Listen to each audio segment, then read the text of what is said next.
नमस्कार साथियों, आप सभी का स्वागत है मेरे यूट्यूब चैनल यानी कि JK tech smart learning fun guys, जहाँ पे आप सीखते हैं टॉपिक विदाउट एनी स्ट्रेस की। और फ्रेंड्स, आज का टॉपिक है याद करें फटाफट से भारतीय राष्ट्रीय कांग्रेस के महत्वपूर्ण सत्र। और ये बहुत ज़्यादा इंपॉर्टेंट टॉपिक रहा है, हमेशा से आपको क्वेश्चंस देखने के लिए मिलते हैं दोस्तों। बहुत ही बेहतरीन तरीके से हम ऐसे याद करके जाएंगे। अगर आपको मेरा टीचिंग मेथड पसंद आता है और आपकी इससे डेफिनेटली हेल्प होती है तो please do subscribe my channel and comment and like and share my channel.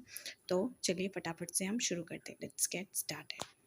तो दोस्तों, पहला अधिवेशन हुआ है 1885 में। और पहले अधिवेशन को आप कैसे याद रख सकते हैं? भारतीय राष्ट्रीय कांग्रेस की स्थापना 28 दिसंबर 1885 में हुई थी दोस्तों। और अगर आपको याद नहीं तो उसकी ट्रिक भी मैंने बना रखी है, आप जाइए वीडियोस में देखिए और वहाँ से आप इसको इजीली लर्न कर सकते हैं। मैंने इवेंट्स बनाए हैं कि कौन कौन से इवेंट्स इंपॉर्टेंट हुए हैं मॉडर्न हिस्ट्री में, आप वहाँ से डेट इजीली याद कर सकते हैं। तो ये पहला अधिवेशन था 1885, मैंने आपको बता दिया। अब आप इसको कैसे याद रखेंगे कि कहाँ पे होता है? तो सबसे पहली बात, ये पहला अधिवेशन था तो ये बॉम्ब की तरह गिरा। किसकी तरह गिरा? बॉम्ब की तरह। तो ये बॉम्बे हो गया।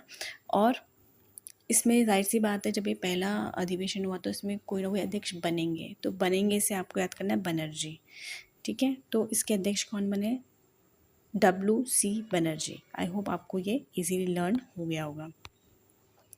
तो दोस्तों 1885 से यहाँ पे जो 3-4 अधिवेशन है वो कॉन्टिन्यूस रहे हैं और वो बहुत ही ज़्यादा इंपॉर्टेंट है, क्योंकि ये क्रम पूछ लिया जाता है कि पहले 4 में किसने अध्यक्षता करी है, क्योंकि बहुत ज़्यादा इंपॉर्टेंट है। तो जस्ट 1885 के बाद आपका होगा 1886।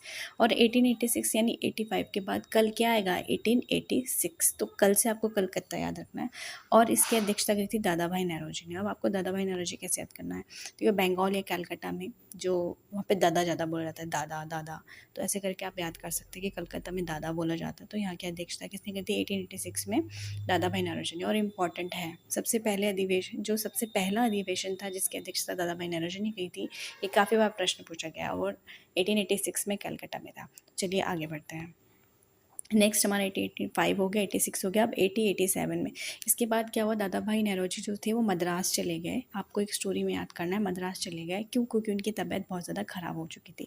तो तबीयत से आपको याद रखना है तैयब जी। तो सैयद बदरुद्दीन तैयब जी 1887 और दादा भाई नौरोजी जी जो थे वो मद्रास चले गए। तो मद्रास 1887 में जो अधिवेशन हुआ था उसकी अध्यक्षता की थी सैयद बदरुद्दीन तैयब जी। अब जो ये इम्पॉर्टेंट इसलिए हो जाता है क्योंकि यहाँ पे जो इसकी अध्यक्षता थी पहले मुस्लिम अध्यक्ष ने की थी। तो कई बार पूछा गया है प्रश्न कि पहले मुस्लिम अध्यक्ष कौन थे जिन्होंने जो कांग्रेस के अधिवेशन की अध्यक्षता करी थी। और अध्यक्षता जो वो अधिवेशन हुआ था वो किस सन में हुआ था? तो 1887 में और मद्रास में हुआ था। तो आपको ये याद करना बहुत ज़रूरी है।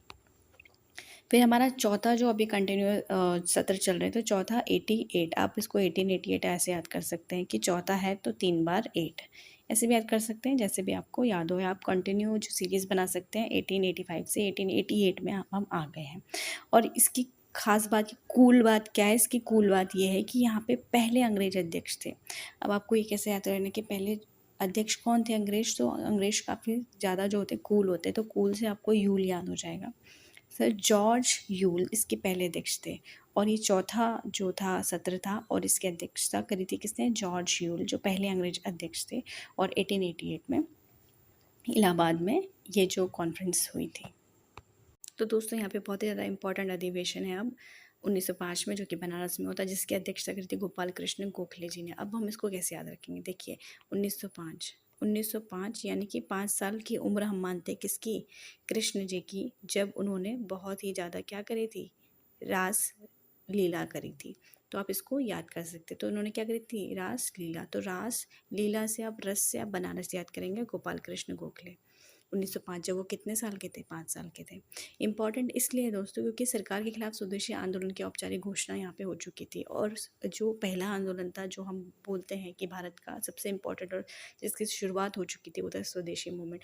और कई बार प्रश्न पूछा जाता है कि स्वदेशी मूवमेंट जो है कब स्टार्ट हुआ? तो दोस्तों आपको याद रखना है 1905। चलिए आगे बढ़ते हैं। देखिए अब फिर से 1906 आ गया, कलकत्ता, और वही दादा भाई नौरोजी। अब ये इसलिए इम्पॉर्टेंट है, पहली बात तो 1905 के बाद हम सीधा आए नेक्स्ट में 1906 में। ठीक है दोस्तों, 1906 में हम आ गए। और यहाँ पे भी वही कलकत्ता और दादा भाई नौरोजी, जैसे कि मैंने आपको पहले बताया था। अब ये किस लिए ज़रूरी है, यहाँ पे हमें 4 प्रस्ताव जो हैं वो देखने हैं कौन कौन से, और इस पे कई बार प्रश्न पूछे गए हैं। यहाँ पे जो 4 प्रस्ताव है वो जैसे कि मैंने आपको बता दिया स्वराज, और ये कई बार प्रश्न पूछा गया है कि स्वराज की मांग सबसे पहले किसने की थी, तो आपको याद रखना है कि दादा भाई नौरोजी ने करी थी। पहला था, इन्होंने स्वराज यानी स्व सरकार की मांग करी थी। फिर बहिष्कार आंदोलन, इसी से इसकी उद्घोषणा हुई थी, और स्वदेशी और राष्ट्रीय शिक्षा नीति। तो ये 4 मुद्दे थे, और बेसिकली इसमें इंपॉर्टेंट है स्वराज।